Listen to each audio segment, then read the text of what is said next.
Allez bien, moi je suis très heureux de vous retrouver pour ce nouveau numéro du Grand JT de l'éducation. Tout de suite, le sommaire de cette émission, la future réforme du lycée professionnel. Dans le collimateur des syndicats, ils appellent à une nouvelle journée de mobilisation le 17 novembre.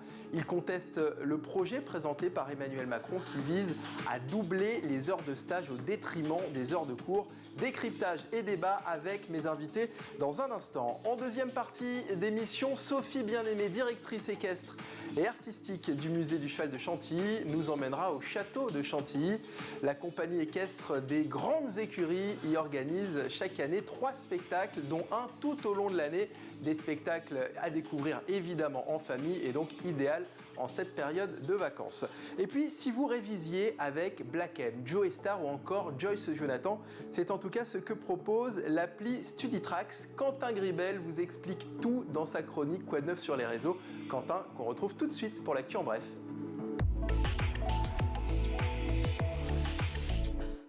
Bonsoir Quentin. Bonsoir Michael. On commence ce journal avec le 4e volet de l'interview de Pape Ndiaye donnée à l'Obs.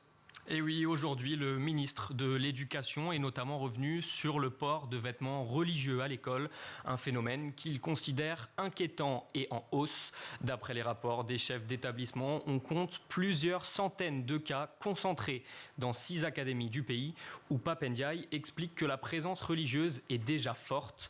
Mais le ministre a également profité de cette interview pour établir une différence entre les motivations idéologiques de certains élèves et ceux qui cherchent simplement à provoquer l'institution scolaire. Titulariser les enseignants contractuels grâce à un concours, c'était le souhait de Pape Ndiaye en août dernier et on en sait maintenant un peu plus sur cette épreuve. Oui, le concours aura lieu au printemps 2023 dans 3 académies en manque d'enseignants titulaires, c'est-à-dire celles de Versailles, de Créteil et de la Guyane.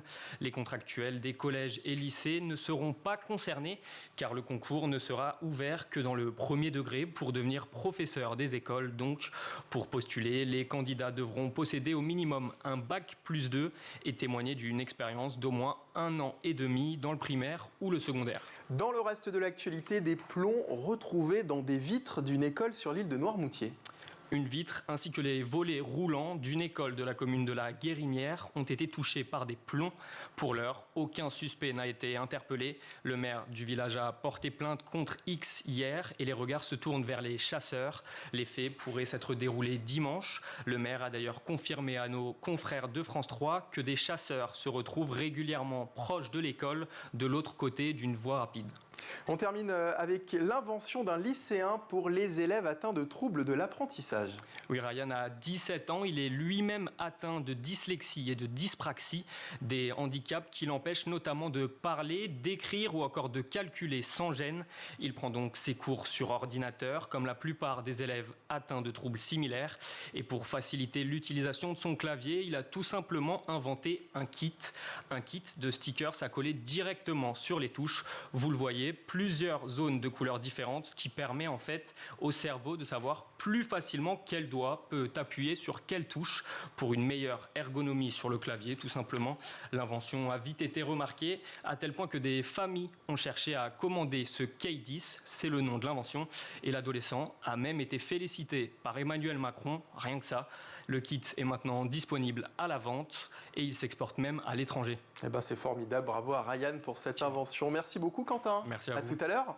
Pourquoi les syndicats sont-ils farouchement opposés au projet de réforme du lycée professionnel porté par Emmanuel Macron? Pourquoi le président de la République y est autant attaché? C'est l'heure de la question du jour.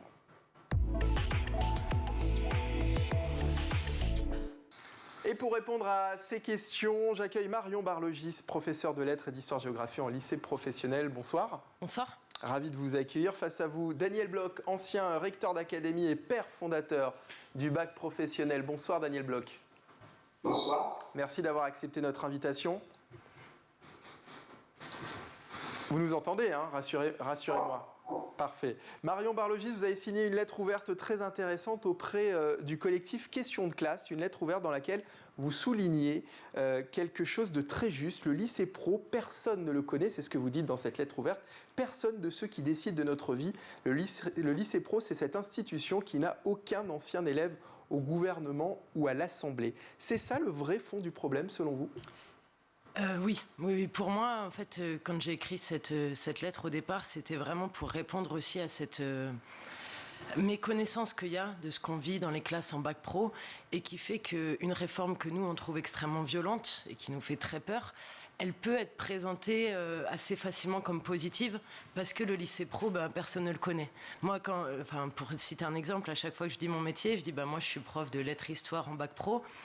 La réaction la plus commune que j'ai, c'est ça doit pas être facile parce que ça doit pas être ce qui les intéresse. Comme si les jeunes de bac pro, ils pouvaient pas aimer le français, ils pouvaient pas aimer l'histoire géo, et du coup ça paraît forcément positif, qu'ils passent plus de temps en entreprise, qu'ils passent beaucoup moins de temps à l'école. C'est comme si c'était forcément bien.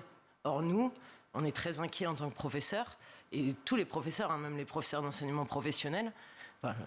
Je ne m'exprime pas au nom de tout le monde, mais je ressens cette inquiétude comme générale, qui est celle de dire, mais en fait, le travail qu'on fait en bac pro, le jour où on ne le fait plus, il va se passer aussi il va y avoir beaucoup plus de manque qui nous inquiètent. Et en fait, on sait le travail qu'on fait, mais les gens, eux, ne peuvent pas le voir parce que le lycée pro, c'est très méconnu. De manque et de lacunes chez les élèves, c'est ça que vous essayez de... Ce que je dis, c'est qu'on effectue un vrai travail qui va au-delà même des contenus disciplinaires. En tant que professeur d'enseignement général au lycée pro, on fait tout un travail de tissage aussi, de réconciliation. Il y a beaucoup d'heures où, quand je dis réconciliation, c'est avec l'État, avec la société, avec l'école. Il y a beaucoup de discussions qui partent, qui ne sont pas forcément au départ dans le programme. Mais avec ces heures, on arrive toujours à retravailler en fait la notion de citoyenneté, la notion de collectif, de vivre ensemble. Et ça peut pas être quantifié, ce travail qu'on fait là. Par contre, en tant que prof, moi, je sais très bien ce que ça représente 50 heures de cours, ce que ça représente 11 semaines de cours. Et quand on nous dit ça va disparaître, forcément, c'est une panique. Ouais. Parce qu'on sait très bien ce qui part. Daniel Bloch, est-ce que vous partagez ce qui vient d'être dit ? C'est vrai que finalement, les personnes aucune des personnes qui décident de notre vie, aucune des personnes qui nous gouvernent aujourd'hui ne sont issues de ces filières pro. Est-ce que finalement, le problème ne viendrait pas de là ? Je pense qu'effectivement, d'abord, l'enseignement professionnel est méconnu, bien qu'un tiers ou presque des élèves passent par ce voie-là. C'est la raison pour laquelle j'ai écrit il y a quelques jours, je vous en montre un exemple, un petit livre qui traite précisément de l'histoire de cet enseignement professionnel au cours des 30 dernières années, qui est tout à fait méconnu, comme le sont méconnus les professeurs et comme le sont méconnus également les élèves. Alors, pour aller dans le sens de la question qui a été posée, je crois qu'il y a une qualité particulière des profs de lycée professionnel, c'est qu'ils savent mieux que personne d'autre traiter des jeunes en difficulté. Et je peux l'établir et le démontrer. Par exemple, il y a ce qu'on appelle des troisièmes prépa métiers ou préparatoire à la voie professionnelle. Et les élèves qui, en fin de quatrième, rentrent dans cette troisième prépa métier, sont en contact direct avec des professeurs de lycée professionnel qui font des miracles et lorsqu'on rencontre ces élèves, ils disent c'est bien dommage qu'auparavant au collège, pendant les 3 ans que nous y avons vécu, nous n'avions pas des professeurs ayant cette qualité et cette écoute à notre égard. Donc il y a une vraie écoute des professeurs de lycée professionnel, une vraie professionnalité par rapport aux élèves qui souvent sont en difficulté. Le 18 octobre dernier, 23% des professeurs de lycée pro étaient en grève selon le ministère, 60% selon les syndicats. Ils contestent la réforme qu'Emmanuel Macron a présentée le mois dernier et appellent à une nouvelle journée de mobilisation le 17 novembre. Vous pensez que les grèves vont durer, Marion Barlogis ? Oui, en tout cas, j'espère qu'on va réussir à faire entendre notre message. Les syndicats ont l'air bien énervés en tous les cas. En fait, moi je ne suis pas professeur depuis très longtemps, mais j'ai déjà vécu les réformes qui nous ont privés de globalement un tiers de nos heures. Il y a des professeurs qui sont là depuis plus longtemps, qui ont vécu le passage au bac pro 3 ans, etc. Et donc je pense que cette peur qu'on a de voir nos métiers être dépouillés en fait de leur contenu, parce que moi je rejoins totalement Monsieur Bloch quand il dit il y a une expertise chez les professeurs de lycée professionnel dans leur manière d'accueillir des jeunes qui ont été heurtés par le passé, qui ont été heurtés par l'école. Souvent on accueille des jeunes qui ont un rapport à l'institution scolaire, un rapport à eux-mêmes qui est compliqué. Et on fait vraiment, c'est ça quand je disais réconciliation tout à l'heure, c'est qu'on fait œuvre par la discussion, par la parole, par la remise en confiance, on effectue un gros travail. Et je ne crois pas que ce travail peut se faire de la même manière en entreprise. Je ne crois pas que ces jeunes-là, on puisse les abandonner de cette manière-là. Et donc oui, les professeurs, je pense qu'ils vont continuer à se mobiliser. Oui, mais ces jeunes ont vocation à se retrouver en entreprise à un moment donné. Ah mais comme nous tous, on a vocation à se retrouver professionnels un jour. Mais ça n'empêche pas que, avant d'être dans le monde de l'entreprise, avant d'être des élèves, c'est des jeunes. Et ils ont besoin d'être aussi écoutés, accompagnés. Et de la même manière que tout citoyen, ils ont droit à recevoir un enseignement émancipateur avec des contenus qui ne sont pas que professionnels. Et ça, on se battra pour le défendre, oui. Daniel Bloch, vous comprenez ce mouvement de contestation, la manifestation du 18 octobre dernier, la mobilisation qui se prépare également le 17 novembre prochain contre ce projet de réforme d'Emmanuel Macron? Disons, je dirais deux choses. La première, c'est que je crois qu'il est heureux que le président de la République s'occupe de l'enseignement professionnel. Il y a bien longtemps qu'un président de la République ne s'en est pas préoccupé. La question qui se pose n'est pas celle-là, je crois que c'est positif. Le problème est que les réformes telles qu'elles ont été mises en avant ne sont pas à la hauteur des enjeux. Un exemple, notre pays souffre de désindustrialisation, notre balance commerciale est de façon abyssale, donc négative. Et de l'autre côté, on nous propose des réformes qui sont des réformes, je dirais, extrêmement mineures. Est-ce que, par exemple, en transférant quelques semaines les élèves depuis le lycée professionnel vers l'entreprise pour des périodes de formation, eh bien, en milieu professionnel, est-ce qu'on est à la hauteur des enjeux? Ma réponse est non. Et donc, le fait de simplement transférer quelques heures au détriment de la formation générale me semble être une mauvaise piste, et les solutions mises en avant par le président de la République me semblent être tout à fait en deçà des enjeux qui devraient être les nôtres je répète, pour améliorer le niveau d'industrialisation de notre pays et avoir une balance commerciale moins déficitaire. Alors, pourtant, ce projet de réforme, Emmanuel Macron la juge nécessaire. Il a tenté de rassurer en disant qu'elle serait très progressive. J'imagine que ça ne suffit pas, Marion Barlogis? Ah non. En fait, à partir du moment où on considère qu'elle est dans le mauvais sens, qu'elle soit progressive ou pas, et en plus, je n'y crois pas beaucoup à titre personnel, ça ne nous convient pas, parce que je suis complètement d'accord. Je pense que le problème est pris vraiment par le mauvais angle. Nos jeunes, ils manquent pas ils manquent pas que de compétences professionnelles. Et bon, après, on peut réinterroger beaucoup de fonctionnement de l'école en règle générale. Mais de toute façon, ce regard porté sur les bacs pro et sur ces élèves, il ne va jamais, je trouve, dans la bouche, enfin dans les mots qu'on emploie pour parler d'eux. C'est jamais les bons mots. Typiquement, cette espèce de survalorisation de l'apprentissage, qui peut être une voie qui correspond à certains élèves. Mais le présenter comme une évidence de réussite, sur un modèle qui est complètement généralisé à tort, je pense que c'est dangereux. Et ça... Après, sur le papier, il souhaite que le bac pro soit davantage en adéquation avec les besoins des entreprises. Je reprends ces mots, il faut réarmer les lycées pro avec le monde du travail. Il y a des secteurs, effectivement, qui ont des difficultés à recruter. Ça peut paraître logique, finalement, d'avoir envie d'orienter, de former les élèves davantage dans ces secteurs-là. Ah oui, mais moi je préférerais qu'ils disent, redis-moi sa formule. Il faut réarmer les lycées pro avec le monde du travail. Oui, mais moi je préfère qu'ils les fassent relier à la société, en fait, au vivre ensemble. Moi, quand j'étais élève en formation générale, en bac général, on m'a pas dit qu'il fallait tout de suite que je me prépare au monde du travail. On m'a donné des compétences transversales, on m'a appris à faire plein de choses et j'ai pu faire mon chemin après pour trouver ma voie.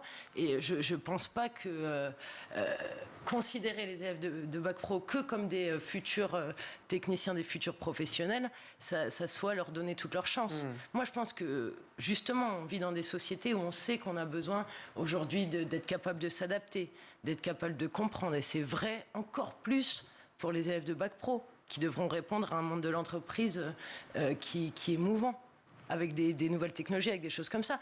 Donc moi, je pense que justement, ces jeunes, ils ont encore plus besoin qu'on consolide un bagage. Et quand je dis ça, je n'oppose pas le monde de l'entreprise au monde de l'école. Je dis juste qu'en préparant des compétences générales, on prépare au monde de l'entreprise. Mais par contre, là, ce que fait, je pense, le président quand il dit ça, c'est qu'il ne les prépare qu'au monde de l'entreprise. Et ça me dérange. Et ça, c'est la nuance qui vous dérange et qui dérange les syndicats. Alors, moi, j'ai aussi souligné ce qu'a dit il y a quelques secondes Daniel Bloch. Il y a une bonne nouvelle, c'est que le président de la République s'intéresse à la filière professionnelle, ce qui n'avait pas forcément été le cas de ses prédécesseurs. Il y a des concertations qui ont débuté vendredi dernier au sujet de cette réforme. Plusieurs syndicats ont refusé d'y participer. C'est le cas notamment du SNUEP-FSU, le syndicat national unitaire de l'enseignement professionnel. Je vous propose d'écouter sa secrétaire Sigrid Girardin qui expliquait pourquoi sur France Info et on en parle ensemble juste après.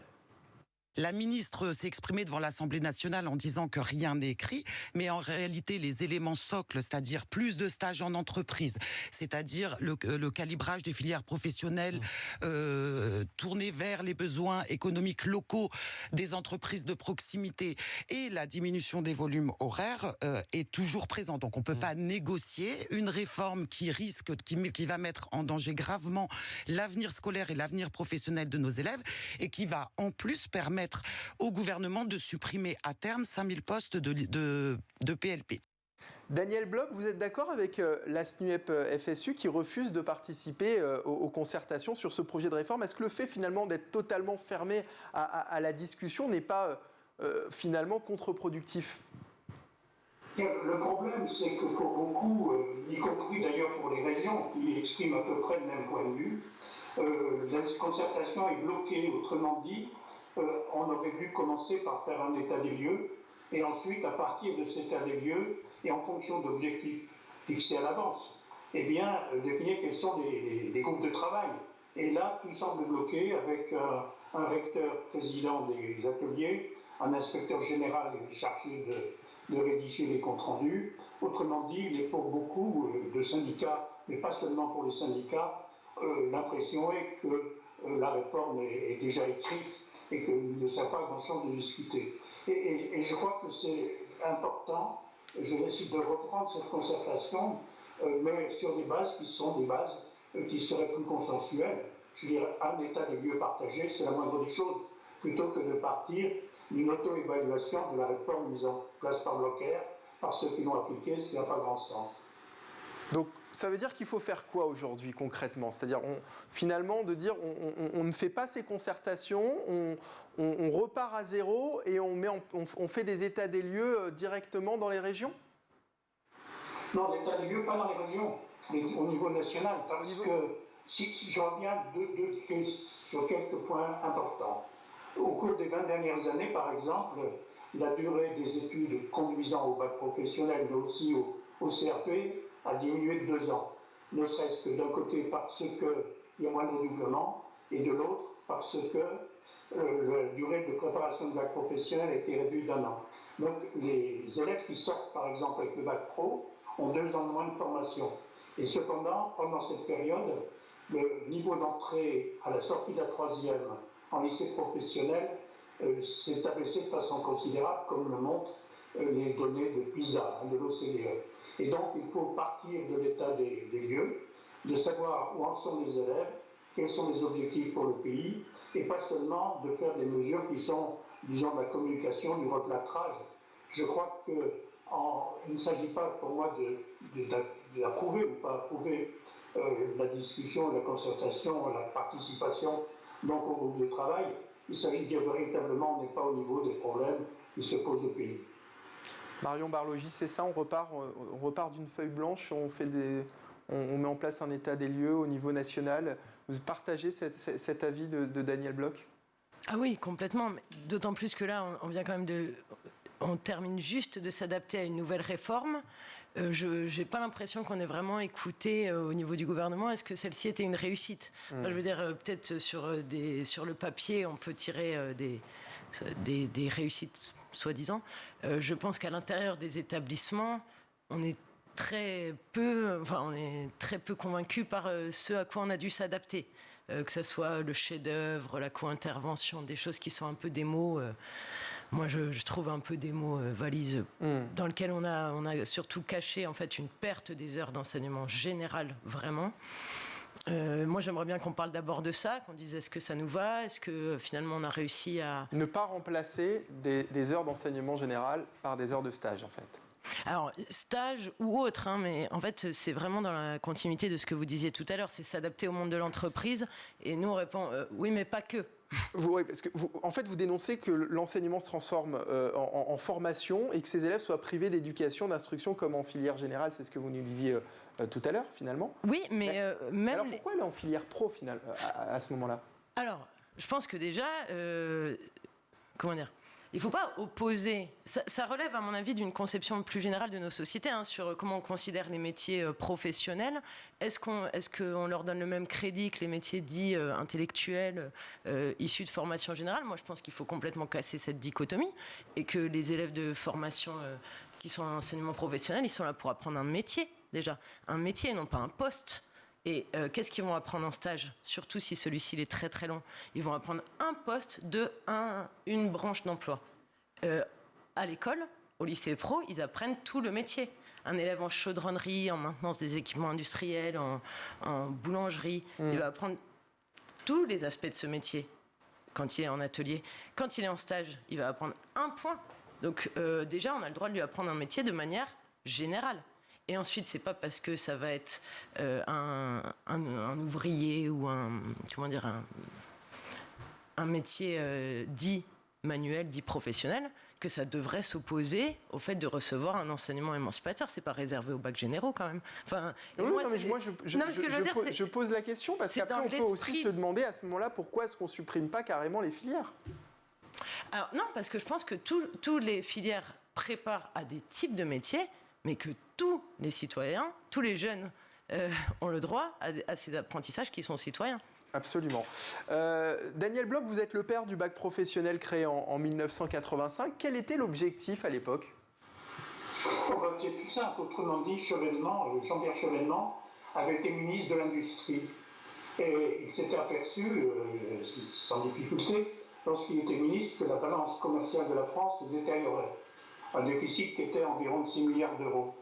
Et donc, il m'a demandé de réfléchir à la façon dont on pourrait, par une relation approfondie entre l'école et l'entreprise, essayer de combler ces déficits et même au-delà, donc, redevenir bénéficiaire. Et donc, au bout très rapidement, donc, on lui a proposé de monter le niveau de formation qui était majoritairement celui du CAP vers un niveau de baccalauréat. Et donc, aujourd'hui, pour revenir à la question qui est posée tout à l'heure, je crois alors qu'on a diminué 2 ans la durée de formation pour aller au bac professionnel et qu'on a des élèves qui sont de moins en moins armés à l'entrée du lancement professionnel en ce qui concerne les disciplines générales, vouloir enlever quelques heures de ces disciplines générales pour en faire une formation sur le tas, c'est complètement contre-productif. Et donc, en ce qui me concerne, ma proposition avait été la suivante, c'est à la fois de prendre en compte la proposition du président, c'est-à-dire d'augmenter les périodes de formation en milieu professionnel, mais en même temps d'augmenter la formation générale. Autrement dit, on a perdu 2 ans, reprenons-en un, avec plus de formation générale et également plus de formation au milieu professionnel. Tout le monde sera gagnant, l'industrie de notre pays en premier, et les élèves aussi, parce que leur niveau de formation générale sera plus élevé. On sait que l'absence de formation générale, très souvent, constitue un plafond de verre dans leur carrière pour ceux qui ne l'ont pas. Daniel Bloch, quel constat vous tirez de l'évolution du bac professionnel depuis 1985 ? Eh bien, il y a eu une contre-réforme en 2009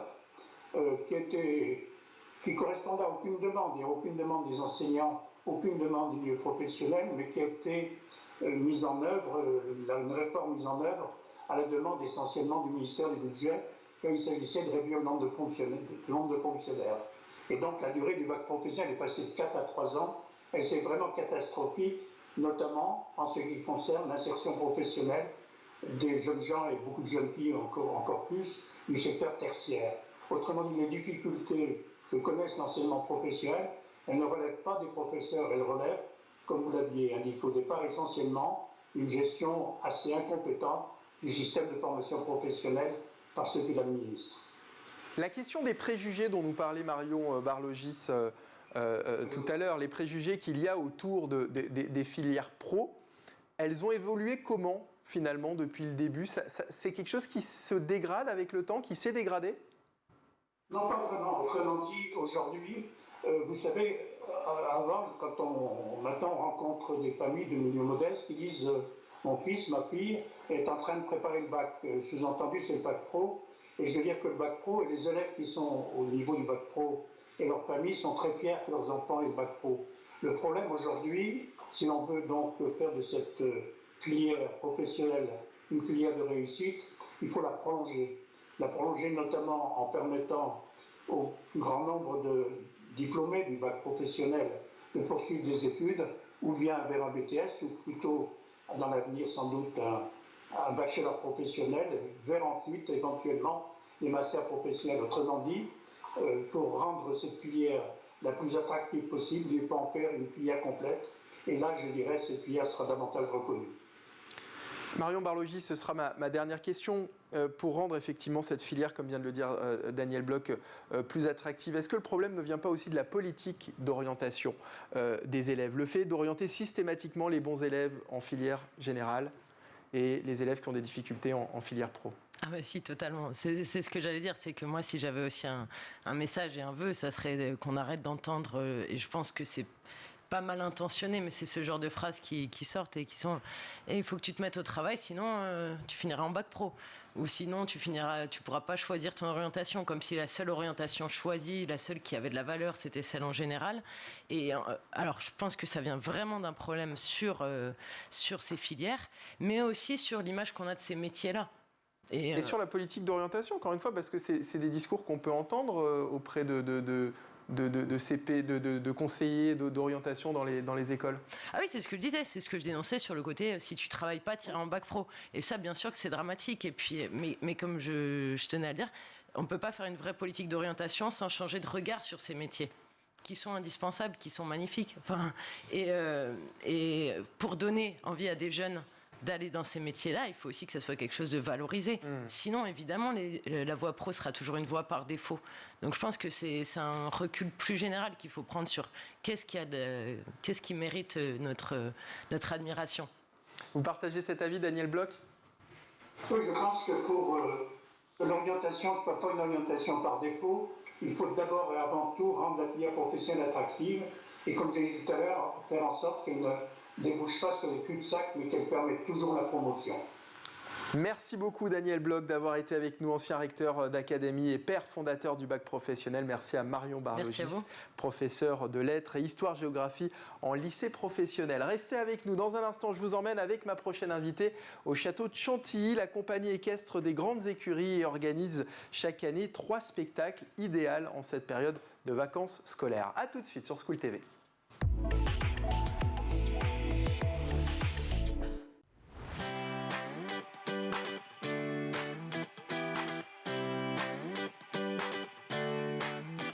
Chaque jour dans La Quotidienne, je reçois un invité pour parler d'éducation sans langue de bois. La Quotidienne, c'est l'émission qui partage avec vous des clés de compréhension et des pistes d'action. Tout cela avec une formidable équipe de chroniqueuses qui vous parle nutrition, pédagogie, littérature jeunesse. L'école, c'est la vie et c'est aussi l'avenir de vos enfants. Initiative locale, orientation, école à l'étranger. Je vous donne rendez-vous tous les jours dans le MAG sur School TV pour aborder une thématique forte de l'éducation en plateau, des profs, des parents, des élèves et des élus. Vous avez la parole tous les jours dans le MAG sur School TV. Le numérique ouvre le monde des possibles. On se retrouve tous les jours dans l'école du futur pour s'inspirer, pour décrypter la tech, le numérique, l'histoire, l'art ou encore les sciences, toutes ces matières qui nous permettent de mieux comprendre le monde de demain. Tous les jours, je vous retrouve dans le Grand JT d'éducation pour débriefer ensemble l'actualité de la journée et se questionner sur l'avenir de nos enfants à l'école. En compagnie de chroniqueurs et d'invités, nous tenterons de répondre à une question d'actualité qui concerne l'éducation. Nous vous donnons chaque jour la parole dans le Grand JT d'éducation. Toutes les semaines, on se retrouve dans Souvenirs d'écolier. Je vous propose un tête-à-tête avec une personnalité. Elle viendra se confier sur son enfance, elle nous racontera des anecdotes de sa scolarité et puis elle nous livrera sa vision de l'école d'hier et d'aujourd'hui.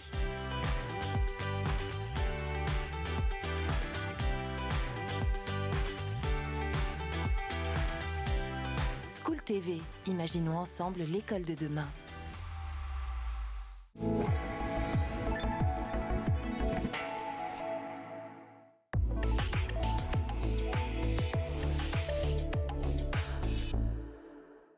De retour sur School TV, merci de nous avoir rejoints. Deuxième partie du Grand JT de l'éducation. Et je reçois maintenant Sophie Bien-Aimée, directrice équestre et artistique du Musée du Cheval de Chantilly. Bonsoir Sophie. Bonsoir. On est ravis de vous accueillir sur le plateau du Grand JT. Le Musée du Cheval de Chantilly, où la compagnie équestre des grandes écuries organise chaque année 3 spectacles. C'est ça, nous organisons 3 spectacles, printemps-automne en ce moment, l'été et à Noël. Et il y en a un qui reste toute l'année, c'est ça ? Non, justement, à chaque fois, ça change. À chaque saison, son spectacle. Presque, exactement. Presque. Et il y en a un qui se termine ce week-end. C'est ça, qui s'appelle Totem et que nous allons reprendre au printemps prochain. Ouais. Et donc, on l'a lancé cette année et donc on a la joie de finir pour cette première année. C'est une ode au peuple cavalier, c'est ça ? C'est l'idée de ce spectacle ? Oui, parce que c'est un spectacle un peu, je l'appelle de confinement. L'idée, c'était vraiment de pouvoir enfin voyager. Et c'est comme ça qu'est venue l'idée de découvrir les traditions équestres dans le monde. Et ce qui nous a permis nous-mêmes de nous évader un peu grâce à toutes ces images, toutes ces découvertes dans les livres et avec des costumes qui nous permettaient vraiment de partir. Donc c'est en étudiant toutes les traditions équestres qu'on est arrivé à ce spectacle. Allez, on regarde quelques images de ce spectacle Totem.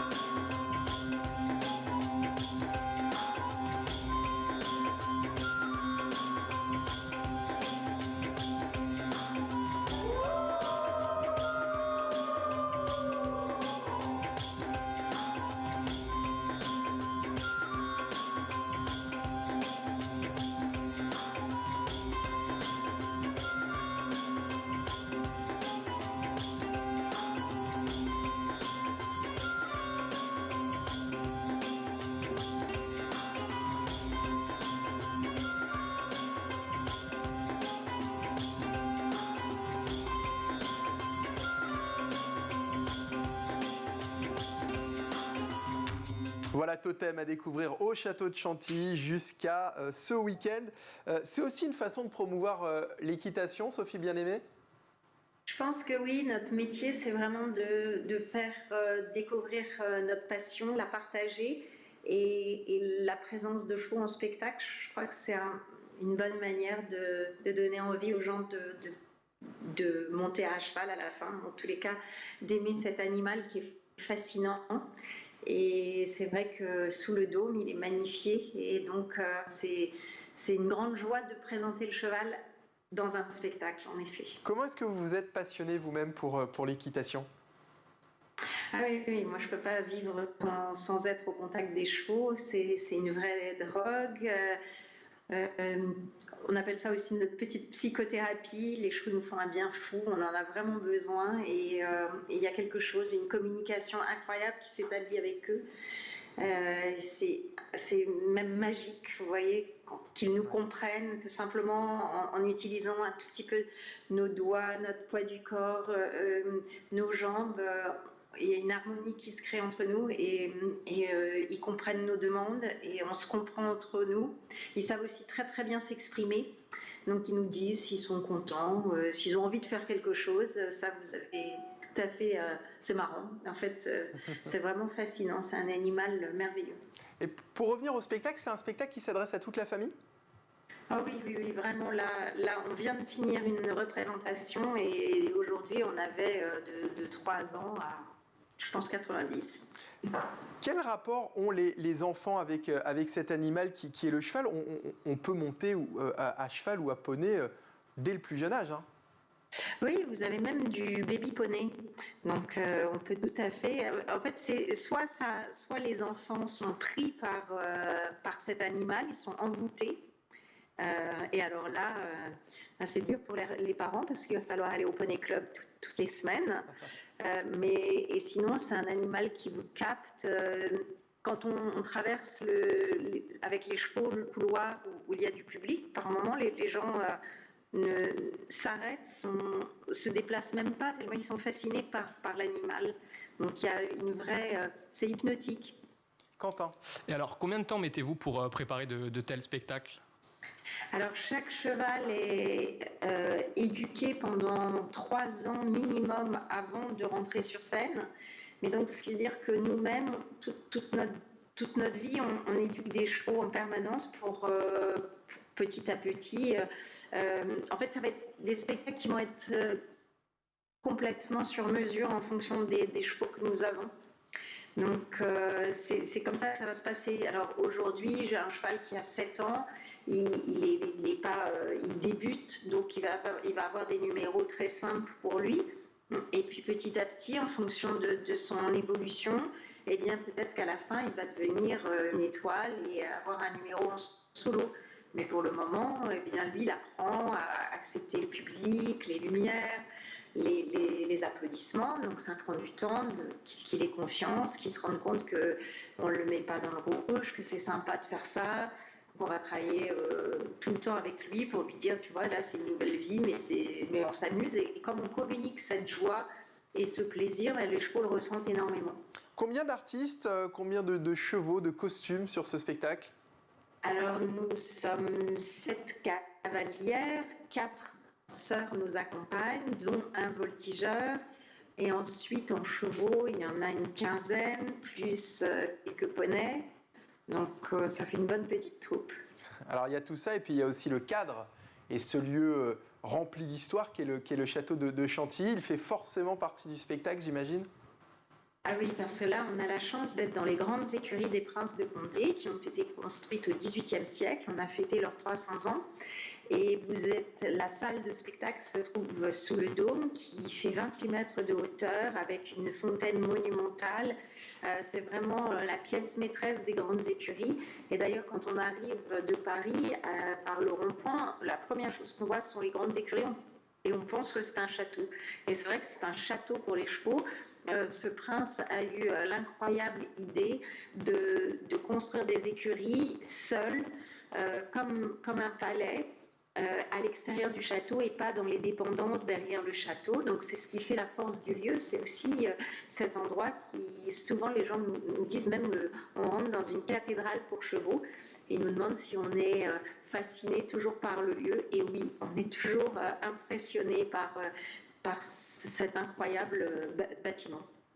Totem à découvrir donc jusqu'à dimanche au château de Chantilly. Merci Sophie Bien-Aimée d'avoir été avec nous. Je rappelle que vous êtes directrice équestre et artistique du musée du cheval de Chantilly.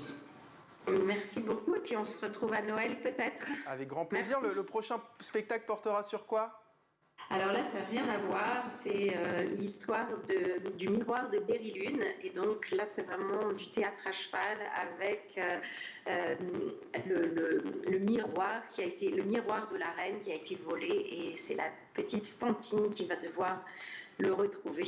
Et le rendez-vous est pris pour les fêtes de fin d'année. Merci beaucoup Sophie Bien-Aimée. Tout de suite, c'est l'heure de la chronique Quoi de neuf sur les réseaux avec Quentin Gribel. C'est à vous Quentin. Et aujourd'hui, dans Quoi de neuf sur les réseaux, Quentin, vous nous présentez une application musicale. Oui, une application musicale, mais pour réviser. Alors, ça peut paraître surprenant, mais c'est le concept de l'appli StudyTracks qui propose 1800 morceaux, tous liés à une matière, à une leçon bien précise. Ces morceaux s'adressent en fait aux élèves du CM1 à la terminale, en passant par les CAP. On peut donc réviser son brevet ou son bac en chanson. Et attention, pour interpréter ces titres, la plateforme a fait appel à des artistes bien connus du grand public. Allez Mickaël, je vois que vous en mourrez d'envie. Petit extrait d'une leçon sur la résistance française pendant l'occupation nazie. En France, nous la résistance, dès 1940, suite à l'invasion nazie, les civils s'organisent pour lutter contre l'occupant, traqués par la Gestapo, les SS et Vichy, les résistants agissent dans la clandestinité. Bon alors, Mickaël, vous avez reconnu cet artiste ? C'est Didier Morville, alias Joey Star. Exactement, Joey Star, car forcément, pour attirer les jeunes, les créateurs de l'application se sont tournés vers des artistes et des genres musicaux plébiscités par les ados notamment. On retrouve donc beaucoup de rappeurs comme Black M, Soprano ou encore Fianso, mais pas d'inquiétude si vous n'aimez pas le rap. D'autres chanteurs, mais aussi des comédiens, des sportifs ou encore des youtubeurs sont passés derrière le micro avec des styles bien différents. Continent est une grande étendue de terre entourée d'océans, de mer. Un océan est une grande étendue d'eau salée qui recouvre une partie de la terre. L'océan est plus grand que la mer. Là aussi, Mickaël, vous avez l'artiste ? C'est notre ami Joy Jonathan. Elle était venue nous voir sur School TV dans Souvenir d'écolier. 2 sur 2, trop facile pour vous. Et donc c'est bien Joyce Jonathan, et vous l'avez entendu, les chansons sont adaptées au niveau et à l'âge des élèves. Cet extrait s'adresse bien sûr à des enfants de classe primaire.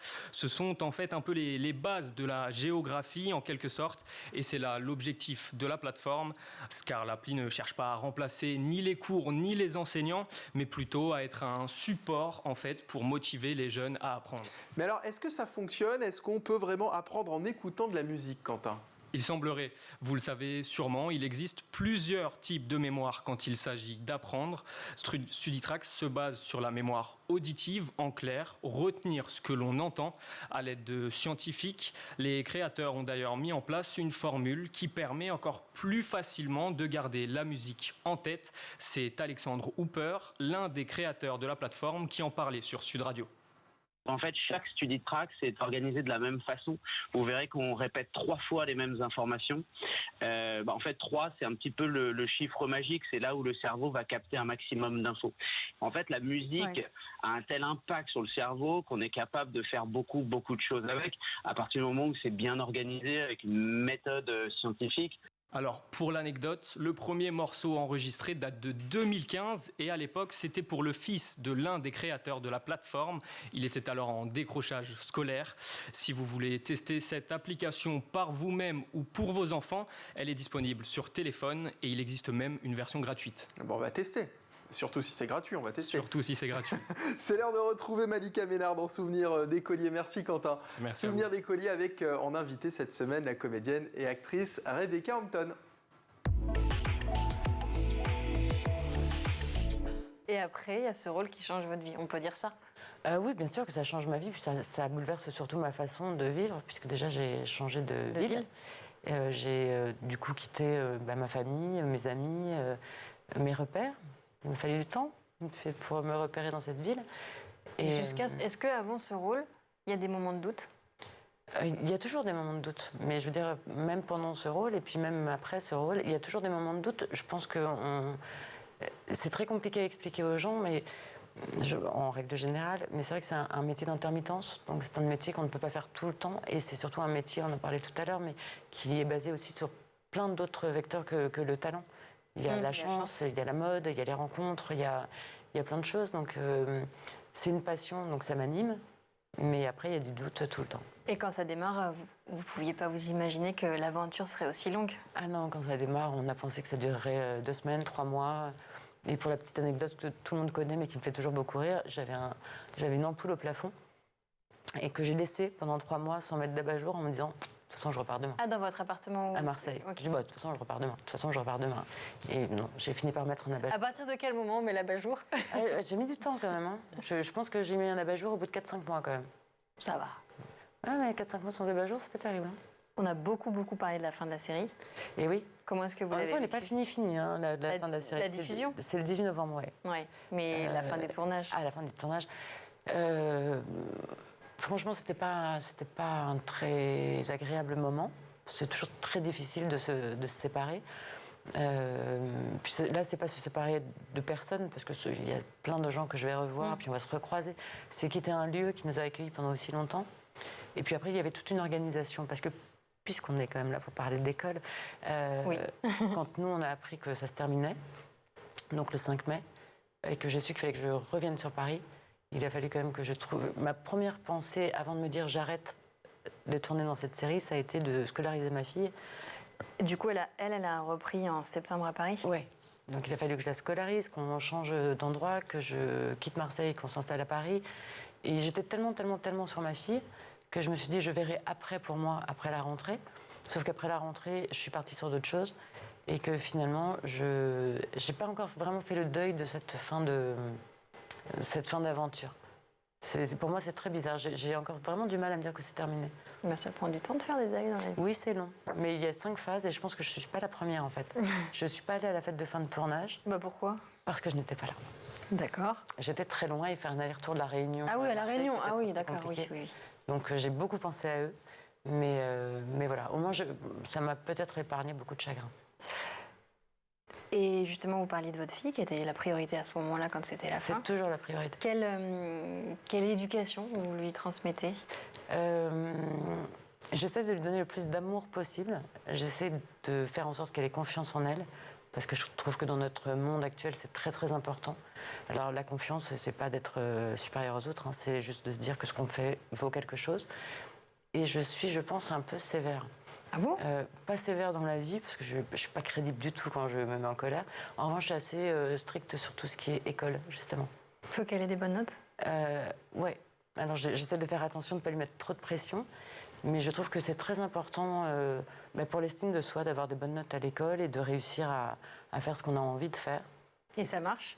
Ouais, ça marche pas trop mal.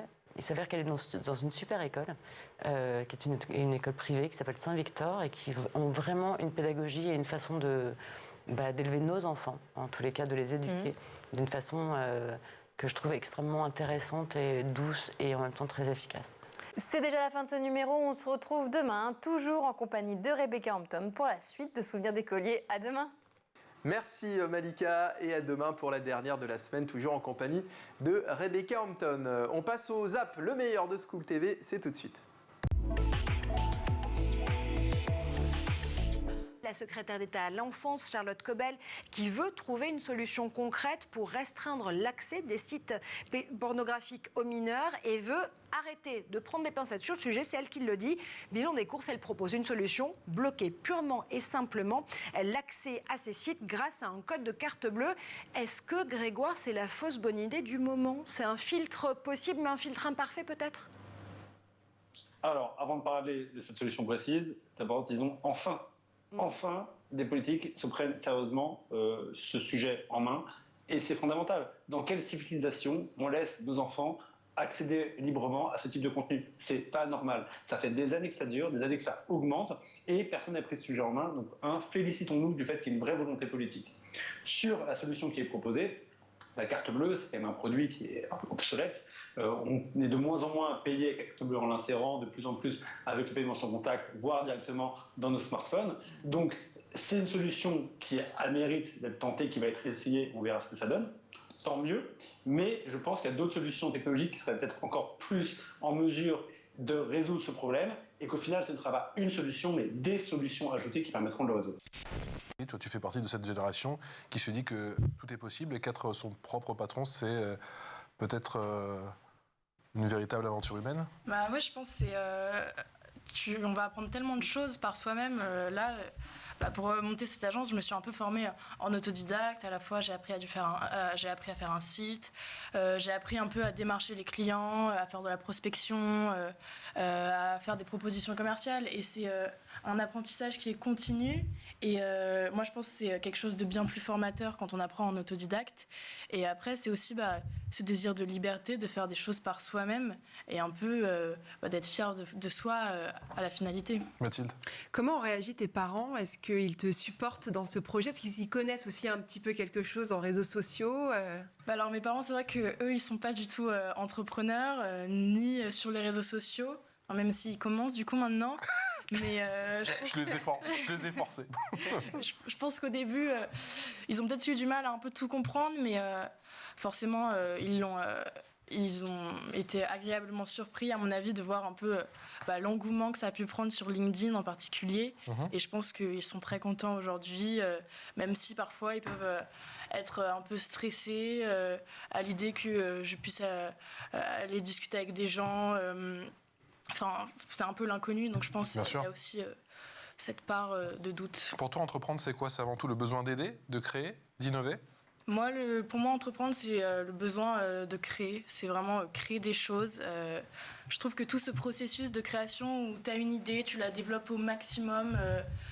Tu fais face à des étapes, à des embûches. C'est un sentier plein d'embûches. Et moi, je pense que c'est très intéressant à la fin d'arriver et de se dire j'ai réussi à créer tout ça et j'ai appris tout ça. Dans les mythes, il y a l'école de Jules Ferry, mais alors ce qui est très intéressant dans le bouquin, c'est que c'est un mythe que vous déconstruisez pour le reconstruire. C'est-à-dire, oui, elle a été formidable cette école-là, mais pas pour les raisons qu'on donne habituellement. Voilà, c'est ça. C'est-à-dire qu'on donne le sentiment. On mélange un peu, d'ailleurs, l'école des années 50 et l'école de Jules Ferry, en tout cas celle qui s'est créée, laïque, obligatoire, à la fin du 19e siècle. Et cette école-là, à la fois, on l'a déconstruit parce qu'on dit que non, c'était pas une école qui faisait réussir tout le monde, où tout le monde avait une très bonne orthographe et tout ça, c'est loin de là. Hein. C'est une école où les enfants n'allaient pas toujours énormément, etc. Le certif, c'était pour une minorité. Mais on va aussi à l'inverse de ce qu'on pense parfois avec... on pense qu'il y a eu... qu'ils étaient sévères, qu'il y avait les blues, les uniformes, etc. Alors non, c'était une école... Très encourageante, qui était du côté de l'élève, en fait. Ils venaient chercher les enfants parce que sinon, ils ne venaient pas. Et donc, il fallait leur donner envie. Et puis, il y a beaucoup de témoins qui nous ont dit, ça, donc ce n'est pas des témoins de cette époque-là, mais après, qu'au début, quand même, notamment à l'école rurale, où le tirage d'oreille des instituteurs, il était quand même beaucoup moins dur que ce qui se passait à la ferme. Et donc, c'est plutôt un endroit lumineux entre tout, hein, dit le ministre de l'Éducation, enfin, pas le ministre, mais le responsable de la pédagogie de Jules Ferry. Qui était Ferdinand Buisson. Ferdinand Buisson. Qui était aussi un grand monsieur à qui on doit encore plus l'école de Jules Ferry qu'à Jules Ferry lui-même, d'ailleurs, parce qu'il reste directeur de l'école pendant très très longtemps, voilà, bien plus longtemps que Jules Ferry. Dans les noms d'ailleurs auxquels vous donnez un lustre, souvent un petit peu oublié, il y a Guizot. Il y a Guizot. Oui, nous on prend l'école avant Jules Ferry parce que l'école n'est pas un projet, n'est pas d'abord le projet de Jules Ferry. L'école, c'est l'idée vers 1830, en effet, que y a tellement de révoltes que l'État se dit faut discipliner les Gavroches. Et donc du coup, ils imposent à toutes les communes d'avoir une école. Et puis aussi, et donc là, on apprend beaucoup les devoirs envers Dieu, hein, plus que à lire et à écrire.